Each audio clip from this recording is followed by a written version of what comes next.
Kana bitang mag-charge ng baterya nya ina nakadaghan na, mura kang matugira. Way undang charging.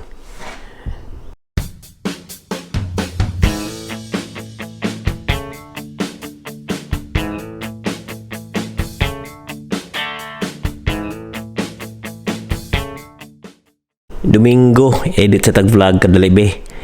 Ya, samtang ga charge tag mga baterya nga puwerteng daghana nga murag magira og kanang baterya. Oy, suryaan sa dito mo. Suryaan niya tamuan niya akong cage sa akong camera, kani akong setup. Kay ganahan kay ko ani 8 scene. Pero before that, mag-recap ta. Maayong hapon bay nya kanang taon-taon na ko vlog, pasensya na kay ninyo kanang murag busy nya gitapon sa kog edit. Mostly akong gina-edit nga vlog katong may in English. So amo kumusta mo diha? Ako mo ra gihapon. So ganahan ako istoryaan ta mo about sa akong current setup, sa mga camera na akong ipanggamit ug sa mga panghitabo karon dire. But busy lang gyud kayo. So pasensya kayo. Nag-charge kong mga batteries karon pero wala ko shoot nya akong migo naga-shoot karon ina siya tabang but kapoy kayo kay gahapon gi-shoot nagwe-heading kapoy kayo. So muna siya gusto ko discussan ta mo aning akong cage kani bali sa to tara. So muna siyang cage na ako ang 8 sin para sa A73 solid kay siya. But before that, I just want to say that na ako ma-update sa akong mga vlogs karon.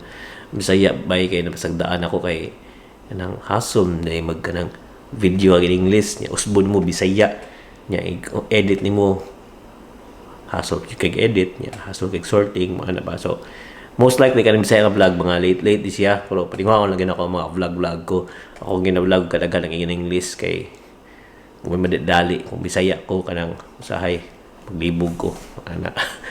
Man, nanay ko duha ka amigo nag-YouTube karon si Sean, nag-YouTube yung mga isdag sa mga camera niya nagsugod siya gapon Feb 1 niya. Ang usa na ko amigo nagsugod sa ngay gahapon si Carl kung sa nagsugod Carl. So nagsugod nag-upload na siya mga vlog, so i-subscribe na ninyo akong butang link sa ubos sa ilang mga vlog unsa. So other than that, mura gapon nagditonon nagtiwasunon niya nagbuhatonon pero karon Domingo kapoy kay ligid kasong katri kapoy kay lihok gutom pala. So mo vlogs sa to karon sa Bisaya bay mga throwbacks sa kay mga vlogs nga wala ko ma-edit sa una mo sa akong pagbutang karon sinsya na. Sige otong sulti kapoy tuko balik. Bye ayayo.